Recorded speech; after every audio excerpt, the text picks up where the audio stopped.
नमस्कार दोस्तों, मैं अभिषेक आपका अभिषेक ट्यूटोरियल पे स्वागत करता हूं। आज हम लोग बिहार बोर्ड इंटर की परीक्षा के लिए मैथ्स का क्वेश्चन देखेंगे, वो भी ऑब्जेक्टिव क्वेश्चन, जो कि आपको 2 फरवरी को होना है। तो उसके लिए यहाँ पे जो भी क्वेश्चन दिए जा रहे हैं सिर्फ वही क्वेश्चन आपको देखने को मिलेंगे। तो आज की क्लास में हम लोग पार्ट 1 करेंगे, जिसमें 50 क्वेश्चन देखेंगे, क्योंकि आपको पता है कि एग्जाम में 100 क्वेश्चन पूछा जाएगा। तो पहला पार्ट में 50 क्वेश्चन जो है वो आंसर के साथ सॉल्यूशन भी दिया हूँ, और इसके नेक्स्ट पार्ट में 50 मोर क्वेश्चंस होंगे और उसमें भी आंसर के साथ सॉल्यूशन आपको दिया जाएगा। इससे पहले 4 वीडियो पहले से दिए गए हैं, तो आप प्लेलिस्ट में जाकर वो भी 4 वीडियो देख लें, ताकि एक भी क्वेश्चन आपका नहीं छूटे और आपका कॉन्सेप्ट भी क्लियर हो जाए और बिल्कुल आसानी से वहाँ पर बना बना के आप आंसर दे पाए। क्योंकि मैथ्स जो है रटने की चीज़ नहीं है, वो सॉल्व करने की चीज़ है। इसीलिए मैं सॉल्व करके दिखा दिया हूँ, सिर्फ रटना नहीं है, सॉल्व करना है। कैसे करना है वो पूरा वीडियो में बता दिया हूँ। आइए आज की क्लास शुरू करते हैं। चैनल पे पहली बार हो, चैनल को सब्सक्राइब कर लेना और बेल आइकन पे क्लिक कर लेना, ताकि बिहार बोर्ड की सारी अपडेट आपको मिलती रहे। तो आइए आज की क्लास शुरू करते हैं, और सभी से रिक्वेस्ट है अपने दोस्तों को शेयर जरूर कर दो।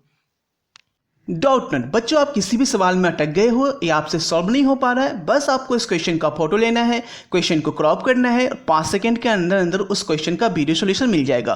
फिर चाहे आपका क्वेश्चन होमवर्क का हो, CBSE, Bihar, UP, Maharashtra, Rajasthan, MP किसी अन्य बोर्ड का हो, चाहे आईआईटी जी नीट या क्लास 6 से बरहमी का सवाल हो, इन सब का जवाब डाउटनट ऐप पर, या फिर कोई भी सब्जेक्ट हो, physics, chemistry, biology, math, science, आपके सभी सवालों के जवाब मिलेंगे आपको डाउटनट पर। साथ ही डाउटनट पर क्लास 9वीं से 12वीं के बच्चों के लिए चल रही है इंग्लिश और हिंदी मीडियम में लाइव क्लासेस, यानी अब पूरी पढ़ाई होगी डाउटनट ऐप पर। 3 करोड़ से ज्यादा बच्चे डाउटनट ऐप पर पढ़ाई कर रहे हैं, तो आप भी जाइए और डाउटनट ऐप को इंस्टॉल कीजिए। क्वेश्चन है, देखिए फर्स्ट क्वेश्चन क्या बोल रहा है।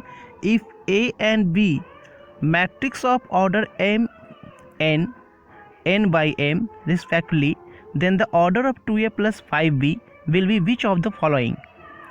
यानी कि आपसे बोल रहा है कि यदि ए और बी का ऑर्डर दिया हुआ है, ठीक है, तो 2a + 5b का ऑर्डर क्या होगा।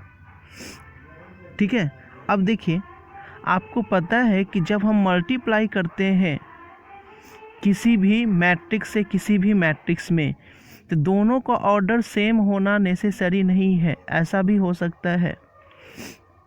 ठीक है ना, तो वो मल्टीप्लाई करने के बाद इस ऑर्डर का आता है। ठीक है, लेकिन यानी 2/3 और 3/2 रहेगा तो 2/2 ऑर्डर का आएगा। लेकिन यदि हम अगर ऐड करें या सब्सट्रैक्ट करें, जोड़े या घटाए, ठीक है, तो दोनों मैट्रिक्स का सेम ऑर्डर का होना चाहिए, तभी हम जोड़ सकते हैं और घटा सकते हैं। लेकिन क्वेश्चन में क्या बोल दिया है कि ये जो है m/n ऑर्डर का है और b जो है n/m ऑर्डर का है, तो क्या हम दोनों को प्लस कर सकते हैं? प्लस तो कर ही नहीं सकते हैं, है ना। इसलिए इसका जो आंसर होगा वो नॉट डिफाइंड होगा। ठीक है ना। अब बढ़ते हैं अगले क्वेश्चन की ओर। नेक्स्ट है a रिलेटेड टू b है इस प्रकार से कि एक्स बाई जो है, x is the member of natural number और y is the member of natural number, तो x + y = 4। तो बोला जा रहा है कि इसमें रिलेशन क्या है, किस प्रकार का रिलेशन है। तो ये जो रिलेशन है वो क्या है, x जो है y से रिलेटेड है और y जो किससे रिलेटेड है, वो x से रिलेटेड है। तो ये क्या क्या होगा, आपका सिमेट्रिक होगा। ठीक है ना। बढ़ते हैं अगले क्वेश्चन की ओर। नेक्स्ट क्वेश्चन है कि आपका नॉन सिंगुलर मैट्रिक्स जो दिया हुआ है वो 2/2 ऑर्डर का है, तो इसका एडजॉइंट का मोड ऑफ एडजॉइंट क्या होगा। ठीक है, मोड ऑफ एडजॉइंट क्या होगा। देखिए मैं इसको डिटेल में बताता हूँ, ऐसे अगर बता दूंगा आंसर तो आप लोग को हो सकता है कन्फ्यूजन हो। मैं इसे डीप में एग्जाम्पल के साथ बता देता हूँ। देखिए मैंने एग्जाम्पल के लिए यहाँ 2/2 ऑर्डर का एक मैट्रिक्स लिया है। ठीक है, तो इसका एडजॉइंट कैसे निकालेंगे, पहले तो इसका हम कोफैक्टर निकालेंगे। तो 2/2 ऑर्डर का कोफैक्टर कैसे निकलता है, इसके सामने 4 के सामने जो है, तो 4 का कोफैक्टर -5 होगा। 3 का कोफैक्टर के सामने जो है उसके साथ साइन चेंज हो जाता है, तो ये 2 है तो क्या होगा -2, यानी 3 का कोफैक्टर क्या हो गया -2। फिर यहाँ 2 का निकालेंगे। ठीक है, तो 2 के सामने भी जो है 3, उसका भी साइन चेंज हो जाएगा, तो -3। अब -5 का निकालेंगे तो इसका तो साइन चेंज नहीं होगा, यानी -5 का क्या हो जाएगा 4 हो जाएगा। ये शॉर्ट वे होता है 2/2 ऑर्डर का कोई फैक्टर निकालने के लिए। ठीक है, ये हम 2/2 का कोई फैक्टर निकाल लिए, तो हमें अब क्या करना है, सेट ऑफ कोफैक्टर लिखना है। ठीक है, इसको सहगुणनखंड बोलते हैं। ठीक है, अब सहगुणनखंड का समुच्चय लिखेंगे हम, सेट ऑफ कोफैक्टर। तो सेट ऑफ कोफैक्टर लिखेंगे तो जैसे है वैसे मैंने रख दिया। ठीक है ना। आपका एडजॉइंट क्या होता है, तो एडजॉइंट जो होता है इसका ट्रांसपोज कर देते हैं, वही एडजॉइंट होता है। यानी कोफैक्टर निकालकर उसके सेट ऑफ कोफैक्टर को अगर ट्रांसपोज कर दिया जाए तो वो एडजॉइंट में चेंज हो जाता है। तो ट्रांसपोज कैसे करते हैं हम, रो को कॉलम में बदल देते हैं। ठीक है, तो यहाँ पे ये रो था, इसे मैंने कॉलम में चेंज कर दिया। ये भी रो है, इसे मैंने कॉलम में चेंज कर दिया, तो कुछ ये आ गया, यही आपका एडजॉइंट हो गया। ठीक है, लेकिन मैं अगर इसका मोड निकालूं, इसका मोड निकालूंगा तो क्या होगा, -20 और माइनस माइनस प्लस, यानी माइनस कितना 6, यही होगा ना, यानी -26 हो जाएगा। मोड ऑफ एडजॉइंट ए, तो देख रहे हैं कि मेरे एडजॉइंट ए और मोड ऑफ सी डैश यानी कि ट्रांसपोज ऑफ सी कितना आया, -26। लेकिन अगर आप ए का मोड निकालो तो ये भी तो -26 है, -20 -6 यानी यहाँ से क्या पता चल रहा है, यदि 2/2 ऑर्डर का मैट्रिक्स हो, उसका मोड ऑफ एडजॉइंट निकालना रहे तो हमें इतना निकालने की ज़रूरत नहीं, हम ए का ही मोड निकाल देंगे तो आपका आंसर आ जाएगा। तो यही ऑब्जेक्टिव में बोला जा रहा है कि एडजॉइंट ऑफ ए क्या होगा, तो वहाँ से राइट आंसर होगा मोड ऑफ ए होगा। देखिए क्वेश्चन, हेलो, हाँ देखिए, अब यहाँ से एडजॉइंट ऑफ ए क्या हो जाएगा, मोड ऑफ ए हो जाएगा। अभी मैंने डिटेल में बताया, इसलिए इसका आंसर क्या होगा, मोड ए हो जाएगा। ठीक है, और मुझे थोड़ी सर्दी हो गई है, इसलिए बोलने में थोड़ी प्रॉब्लम हो रही है, तो माइंड नहीं करना, थोड़ा फीवर सा लग रहा है। नेक्स्ट देखिए क्या है, नेक्स्ट बोल रहा है let A is equal to A B, B का वैल्यू दिया हुआ है, 2 सेट दे दिया गया है। अब बोल रहा है कि total number of bijective function, तो बाइजेक्टिव फंक्शन किसे बोलते हैं, आच्छादक प्रतिचित्रण, यानी इसको 1/1 फंक्शन भी बोलते हैं ना। तो देखिए मैं इसे बताता हूँ कि आखिर इसका होगा क्या। तो सबसे पहले बात की जाए कि बाइजेक्टिव फंक्शन कहते किसे हैं, या 1/1 फंक्शन बोले या एकैक ऑनटू आच्छादक प्रतिचित्रण बोले। ठीक है ना, दोनों में बता रहा हूँ। तो देखिए इसको हम करेंगे कैसे। देखिए यहाँ पर मैंने लिखा है कि बाइजेक्टिव फंक्शन जो होता है, ठीक है, या उसे हम 1/1 फंक्शन बोले, उसे आच्छादक ही बोला जाता है। तो ये जो है कुछ इस तरह का डायग्राम बनाता है। कहने का मतलब ए के प्रत्येक एलिमेंट का इमेज बी के प्रत्येक एलिमेंट के साथ 1/1 बनेगा, यानी इसमें कोई भी रिमेनिंग एलिमेंट नहीं होगा, ना ही इसमें कोई भी रिमेनिंग शेष अवयव बचेगा। ठीक है, यानी प्रत्येक का इमेज सिंगल सिंगल बनेगा, कोई भी किसी में रिमेनिंग बचने के चांसेस नहीं है। लेकिन यहाँ पे क्वेश्चन क्या बोला जा रहा है, देखिए क्वेश्चन पे फिर से मैं आता हूँ। यहाँ देखिए ये ए बी है और यहाँ 3 है, यानी 2 है और यहाँ क्या है 3 है। तो ए से बी पर बाइजेक्टिव फंक्शन होगा कहाँ से, नहीं होगा ना, यानी कुल संख्या कितनी होगी, 0 होगी। ठीक है, बढ़ते हैं नेक्स्ट क्वेश्चन की ओर। देखिए 5 नंबर क्वेश्चन क्या बोल रहा है, आपका ये दिया गया है, तो इसका इंटीग्रल क्या होगा।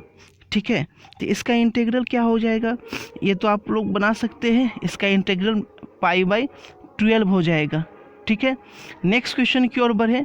तो x का वैल्यू दिया हुआ है, y का वैल्यू दिया हुआ है, बोल रहा है dy/dx क्या होगा। तो इसमें बताने की ज़रूरत आई थिंक नहीं है, इसका डिफ्रेंशिएशन निकाल लेंगे y का। ठीक है ना, dy/dt निकालेंगे। ठीक है, और उसके बाद dx/dt निकालेंगे। इसका और इसका अलग अलग निकालेंगे और इसको इससे डिवाइड कर देंगे, तो जो आएगा वो आपका आंसर हो जाएगा, और इसका आंसर जो हो जाएगा वो आपका 1/t हो जाएगा। ठीक है, नेक्स्ट क्वेश्चन की ओर बढ़ रहे हैं। इसका प्रिंसिपल वैल्यू निकालना है sin 1 sin 2π/3 का। इसका पहले रेंज की बात की जाए तो इसका रेंज क्या होता है, -π/2 टू पाई बाई टू, और वो भी क्लोज्ड इंटरवल, ठीक है ना, क्लोज इंटरवल में होता है, यानी माइनस पाई बाई टू से लेकर pi by two both including. तो देखिए यहाँ पे जो 2 पाई बाई 3 है वो आउट ऑफ रेंज है, 120 रेंज के बाहर है। तो इसे मैं 120 को क्या लिख सकता हूँ, sine 180 minus theta pi minus pi by 3, यानी 180 माइनस कितना 60, 180 में से 60 को हटाएगा तो कितना आएगा, आ जाएगा ना आपका 120। तो साइन 180 माइनस थीटा क्या होता है, साइन थीटा, यहाँ से क्या हो गया ये साइन पाई बाई 3। अब जो हो गया वो हो गया sign inverse sine pi by 3, sign inverse sine pi by 3। तो sign inverse sine pi by 3 क्या होगा, थीटा ही होगा ना, यानी आंसर क्या होगा आपका पाई बाई 3 हो जाएगा, ठीक है। नेक्स्ट क्वेश्चन की ओर बढ़ते हैं। देखिए नेक्स्ट क्वेश्चन है, मूल बिंदु से गुजरने वाली रेखाओं के परिवार का अवकल समीकरण क्या होगा। तो मूल बिंदु से गुजरेगी उसका, इसका जो राइट आंसर हो जाएगा वो क्या होगा, X D Y by D X is equal to Y. देखिए मेरे बैकग्राउंड में जो कुछ शोर शराबे की आवाज़ आ रही है सॉन्ग टाइप की, बगल में थोड़ी शादी है, ठीक है, मैं जहाँ हूँ वहाँ पे शोर शराबा होता ही रहता है। तो यहाँ से देखिए नेक्स्ट क्वेश्चन, यहाँ पे इसका इंटीग्रेशन क्या होगा, तो इसका इंटीग्रेशन क्या होगा, यानी इसका आप लोग निकालेंगे तो कितना आ जाएगा x, और फिर क्या होगा log x, यानी ये हो जाएगा आपका कितना b नंबर हो जाएगा। इन द सेम वे अगर फिर इसका निकालना है 10 नंबर क्वेश्चन, इसका जो राइट आंसर हो जाएगा वो आपका c नंबर हो जाएगा। नेक्स्ट क्वेश्चन की ओर बढ़ रहे हैं, इसको जोड़ने वाले मध्य बिंदु का स्थिति सदिश ज्ञात कीजिए। इसको जोड़िए और 2 से डिवाइड कीजिए तो क्या होगा 3i प्लस आई क्या होगा 4i को 2 से डिवाइड करेंगे तो क्या होगा 2i, ठीक है, तो 2i लिख लिया। फिर क्या है j प्लस 3j क्या होगा 4j को 2 से डिवाइड कीजिएगा तो क्या होगा 2j। और नेक्स्ट क्या है k माइनस के, तो 0 होगा, 0 को 2 से डिवाइड कीजिएगा 0 ही हो जाएगा, यानी इसका आंसर हो जाएगा 2i प्लस 2j, यानी राइट आंसर जो होगा वो आपका a नंबर हो जाएगा। नेक्स्ट देखिए a और b जो है वो यूनिट वेक्टर है और a प्लस b जो है वो भी यूनिट वेक्टर है। तो एंगल निकालना है आपका a एंड b के बीच का। देखिए इस क्वेश्चन को हम सॉल्व करके यहाँ पे दिखा रहे हैं। देखिए तो डॉट प्रोडक्ट होता क्या है, यहाँ सबको पता है कि a डॉट b जो होता है mode a mode b cos theta होता है। यहाँ से बोल गया है कि a और b जो है वो क्या है यूनिट वेक्टर है, यानी मोड ऑफ a जो है वो 1 है, मोड ऑफ b जो है वो 1 है, दोनों का सम भी बोल रहा है यूनिट वेक्टर है, तो a प्लस b भी यही होगा। आपको फॉर्मूला पता है कि a प्लस बी का होल स्क्वायर क्या होता है a square plus B square plus 2ab। यहाँ से इसका मान 1 दिया था mod of a plus B का, तो इसका स्क्वायर क्या होगा 1 ही होगा, इसका 1 और इसका 1 तो क्या हो गया 2 प्लस 2ab।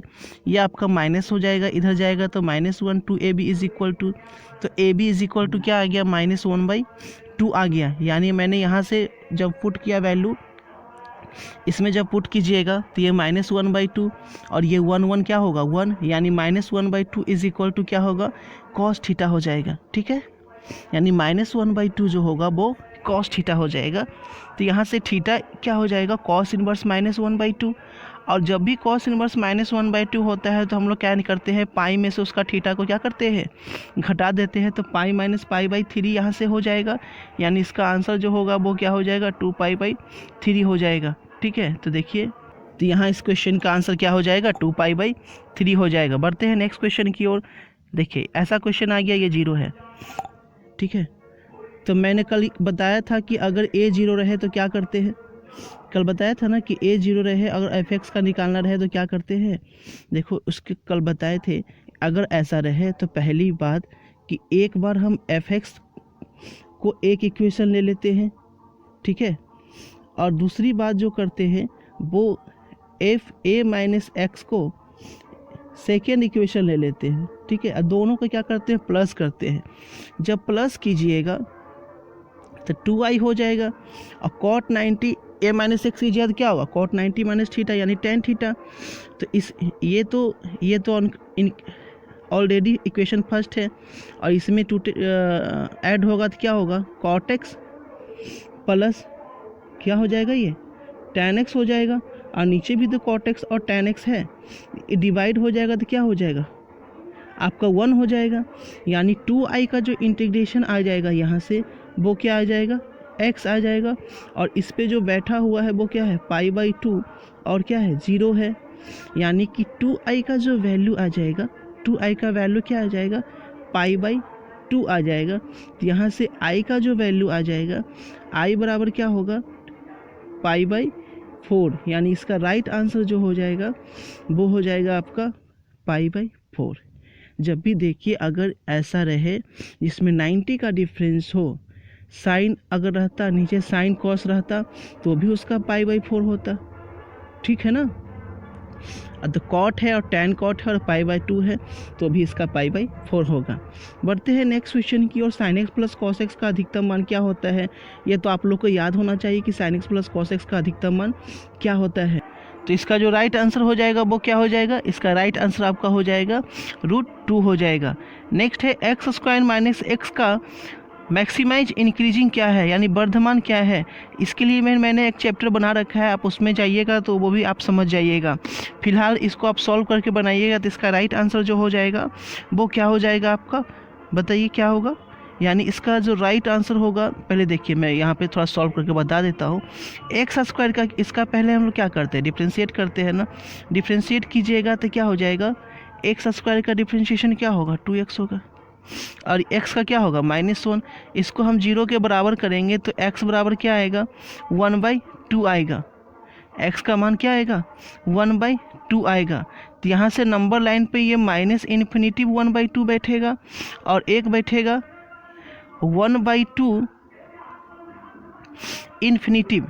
तो देखेंगे मैक्सिमम वैल्यू किस पे देगा, ठीक है। मैक्सिमम वैल्यू चेक कीजिएगा तो आपका, ठीक है, आपका मैक्सिमम वैल्यू किस पे आ जाएगा, इसका मैक्सिमम वैल्यू जो हो जाएगा वो 1/2 इन्फिनिटी पे होगा, ठीक है। तो इसका राइट आंसर जो होगा वो आपका फर्स्ट नंबर हो जाएगा। नेक्स्ट है xy तल का समीकरण बताइए। तो xy तल का समीकरण क्या होगा, z = क्या होगा, 0 होगा। निम्नलिखित में से कौन जो है वेक्टर क्वांटिटी है, तो वेक्टर क्वांटिटी कौन है बताइए। देखिए यहाँ से आपका डॉट है तो ये तो है नहीं, ये भी डॉट है ये तो है नहीं, और यहाँ भी देखिए यहाँ पे कुछ नहीं है तो क्या है, डॉट है, यानी ये भी नहीं है, यानी इसका क्या हो जाएगा, नन ऑफ दीज हो जाएगा। नेक्स्ट है एक्स अक्ष के समांतर किसी रेखा का जो है डायरेक्शन कोसाइन क्या होगा। तो इसका जो राइट आंसर हो जाएगा, बताए थे कि जिस एक्सिस पे पूछे उस एक्सिस पे 1 होता है और बाकी सारे पे क्या हो जाता है, 0 हो जाता है। तो एक्स एक्सिस पे पूछ रहा है तो ये 1 और बाकी सारा क्या होगा, 0 हो जाएगा। यहाँ पे पूछ रहा है पैरेलल इसलिए, ठीक है। नेक्स्ट है चर, यानी आपका ये जो है रैंडम वेरिएबल दिया गया है प्रोबेबिलिटी का, तो पूछ रहा है कि आपका k का वैल्यू क्या होगा। आपको पता है कि इन सारों का सम क्या कर किसके बराबर करते हैं, 1 के बराबर करते हैं, यानी इन सारों को जोड़कर 1 का बराबर कीजिएगा तो k का वैल्यू आपको निकल जाएगा, ठीक है। तो k का वैल्यू इसमें जो आएगा वो 0.1 हो जाएगा। आई थिंक ये करने की ज़रूरत नहीं है। 3 के कितना होगा, 6k, और 6k यानी 0.2, 0.1 और 0.1 0.4 हो जाएगा, ठीक है ना। इसको सॉल्व कीजिएगा तो आपका ये आंसर आ जाएगा, ठीक है। बढ़ते हैं नेक्स्ट क्वेश्चन की ओर। यहाँ से आपका प्रोबेबिलिटी ऑफ ए दिया गया है, प्रोबेबिलिटी ऑफ बी बाई ए दिया गया है, तो इंटरसेक्शन पूछ रहा है। ऐसा क्वेश्चन भी मैंने बहुत बार बताया है आपको। बी बाई ए क्या होता है, बी बाई ए जो होता है वो इंटरसेक्शन, दोनों का इंटरसेक्शन अपॉन क्या होगा, ए होगा। दोनों का इंटरसेक्शन अपॉन क्या होगा, ए होगा। तो ये दिया गया है बी बाई ए, तो 0.3 मान लेते हैं कि इंटरसेक्शन जो है वो x है, और ये क्या होगा आपका 0.2, दोनों को मल्टीप्लाई कीजिएगा तो जो आपका आ गया 0.06, वही आपका क्या हो जाएगा, राइट आंसर हो जाएगा। नेक्स्ट क्वेश्चन क्यों देखिए, बोल रहा है कि ये जो है इस पे लंब है तो डॉट प्रोडक्ट क्या होता है, 0 होता है।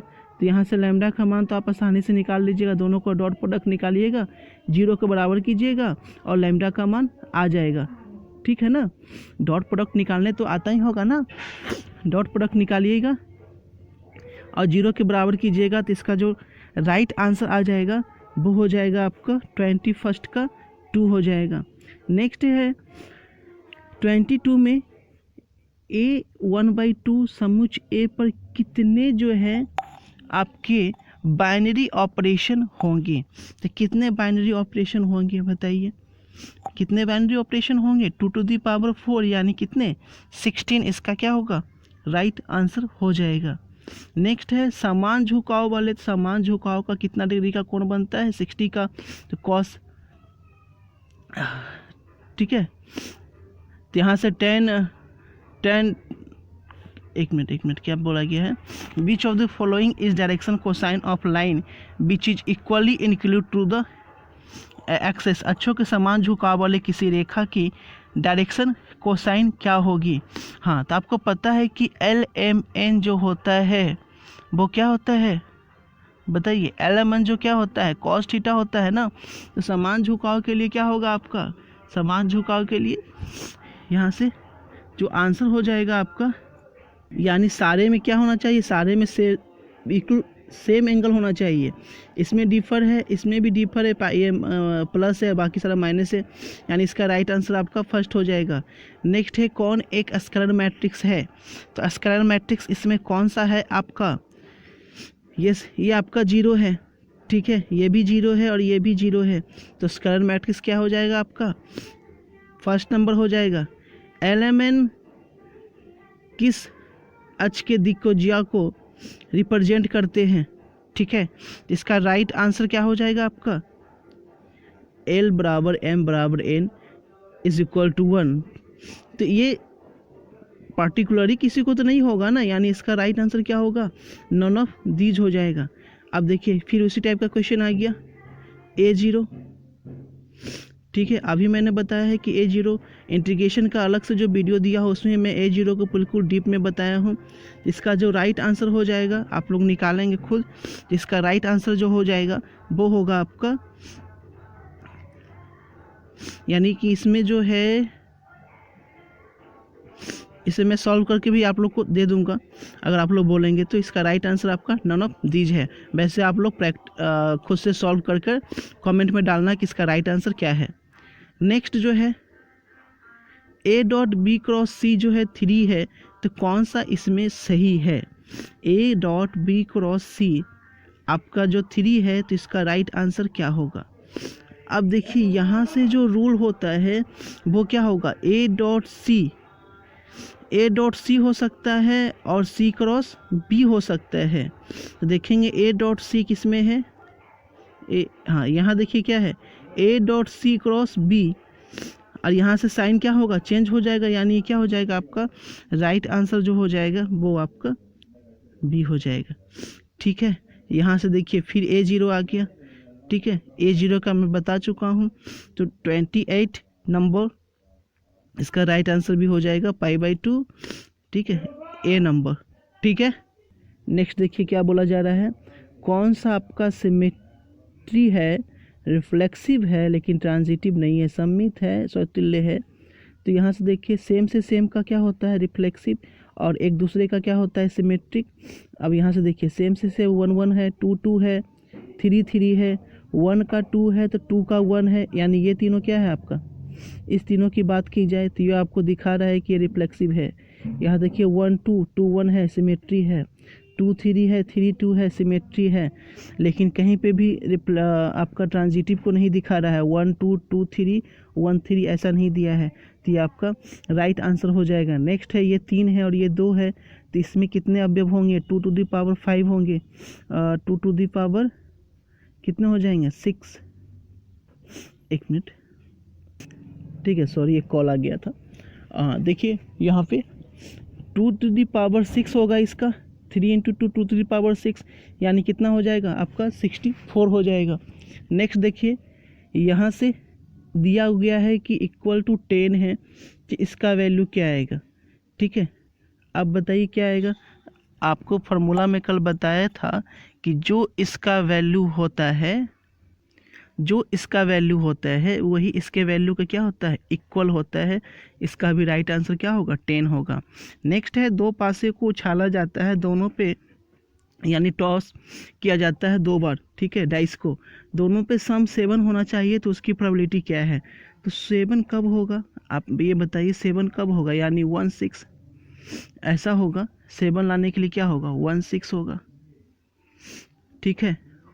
6 1 हो सकता है, ये भी हो सकता है कि पहले पे 2 दूसरे पे 5 है, पहले पे 5 दूसरे पे 2 है, पहले पे 3 दूसरे पे 4 है, पहले पे 4 दूसरे पे 3 आए,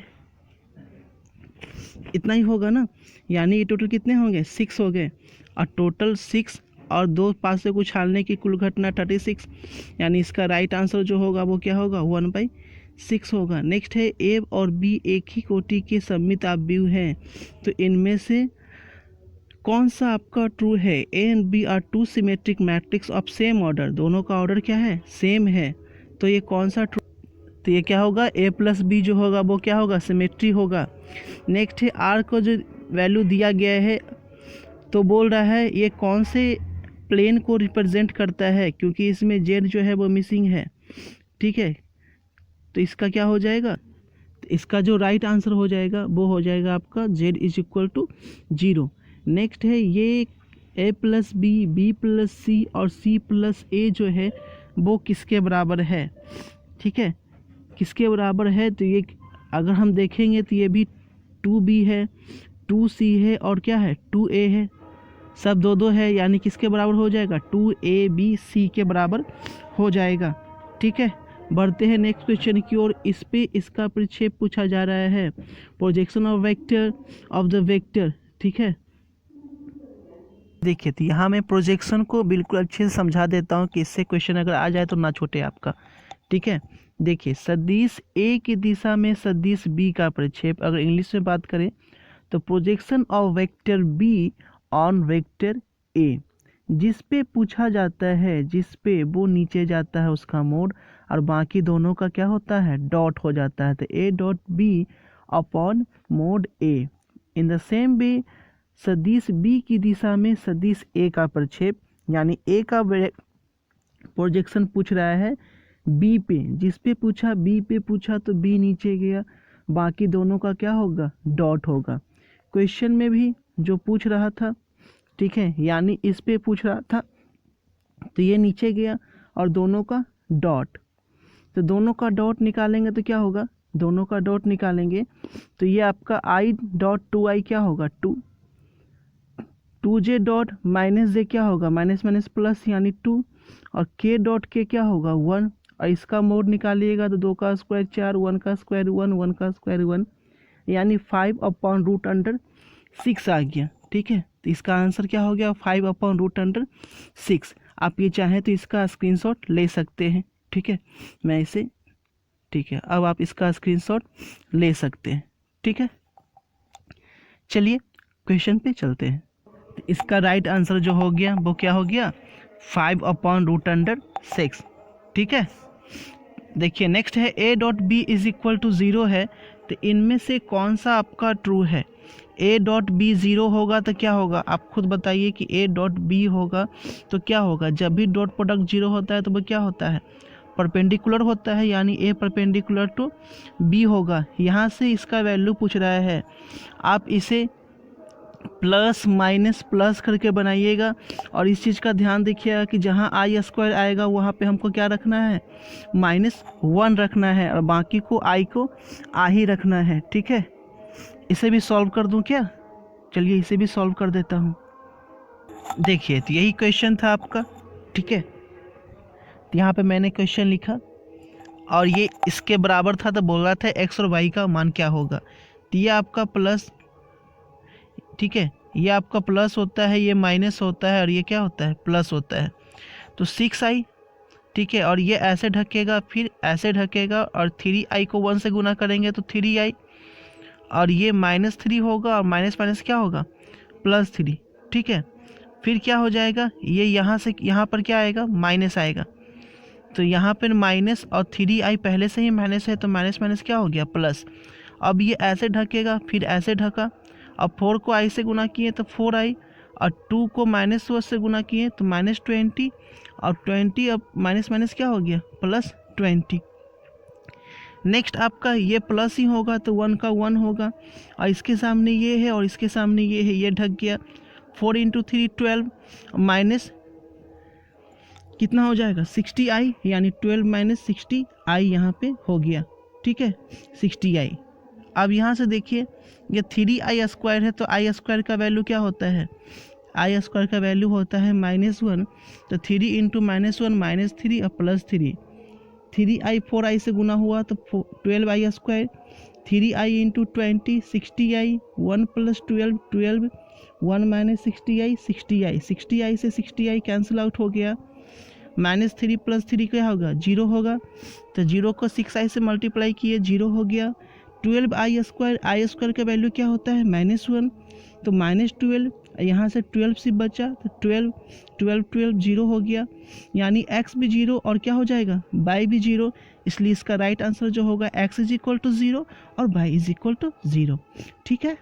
यानी इस क्वेश्चन के राइट आंसर की बात करें तो x = 0, सॉरी x = 0 और y = 0 हो जाएगा, ठीक है।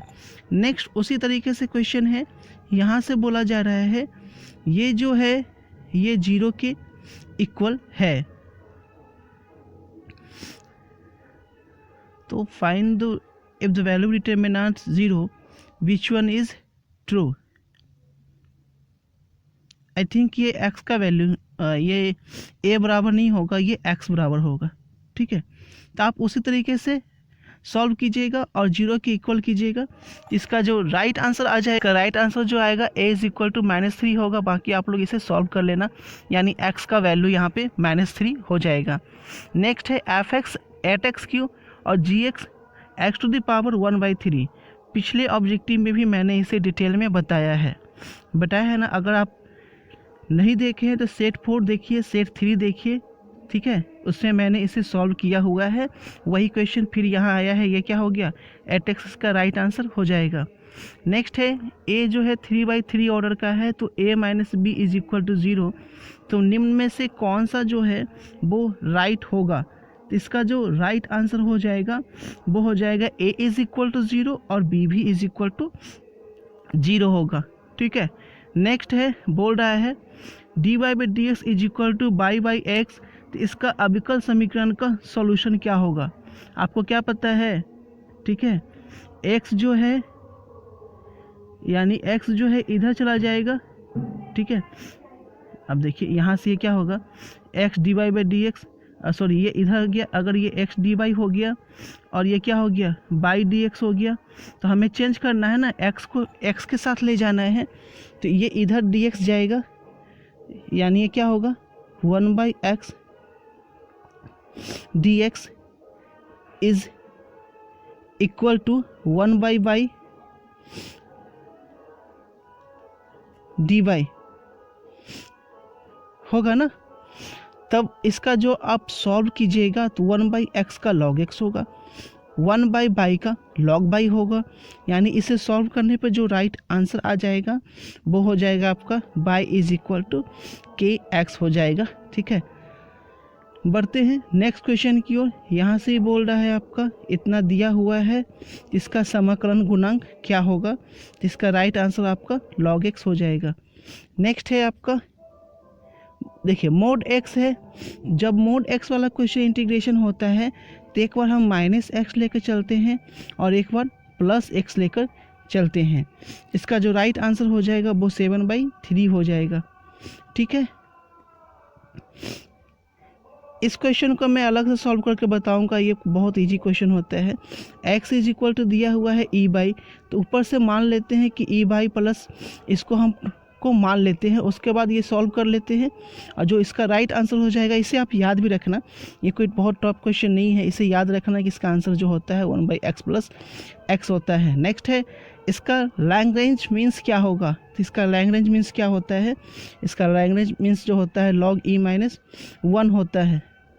x + y = k, तो y² + 12x पे नॉर्मल का k का वैल्यू क्या होगा, तो नॉर्मल रूप का वहाँ पे नॉर्मल से क्या निकाल लेंगे आप, अभिलंब होने का शर्त क्या होता है, उस अभिलंब होने के शर्त को डालेंगे, वहाँ पे k का वैल्यू फाइंड आउट कर लेंगे, यानी इसका राइट आंसर जो हो जाएगा, ठीक है, राइट आंसर जो होगा वो आपका इसका 9 हो जाएगा। log x/x का अब इसको क्या करेंगे, मैक्सिमाइज निकालना है, इसका डिफ्रेंशिएट करेंगे, डिफ्रेंशिएट करके 0 के इक्वल करेंगे, ठीक है। तो आपका ये आ जाएगा, डिफ्रेंशिएट करके 0 के इक्वल कीजिएगा तो ये 1/log x यानी 1/e आ जाएगा इसका राइट आंसर, ठीक है। नेक्स्ट देखिए, ये आपका फॉर्मूला है, ठीक है ना, फॉर्मूला है अगर इसका डिफ्रेंशिएशन, ठीक है, ex/fx होता है, ठीक है। अगर ऐसा दिया जाए इसका जो डिफ्रेंशिएशन इंटीग्रेशन होता है ex/fx, ठीक है। अगर ex/fx यहाँ पे कोई फंक्शन हो और उसका यहाँ पे जो उसका डिफ्रेंशिएशन फंक्शन हो, यानी यहाँ sin x है तो यहाँ cos x हो और ex लगा हुआ हो, ठीक है, ऐसा अगर इक्वेशन हो तो उसका आंसर जो होता है ex/fx हो जाता है। तो यहाँ से ये ex/fx हो गया, तो बोल रहा है fx क्या है, तो fx क्या होगा, sin x होगा। और लास्ट क्वेश्चन जो है वो है आपका यहाँ से i क्रॉस j क्या होगा, तो i क्रॉस j क्या होगा, i क्रॉस j क्या होगा बताइए, i से j, तो j के बाद क्या आएगा, j के बाद आपका k आएगा, ठीक है। यानी इसका राइट आंसर जो होगा वो आपका k हो जाएगा। तो ये था आपके 50 इंपॉर्टेंट क्वेश्चन।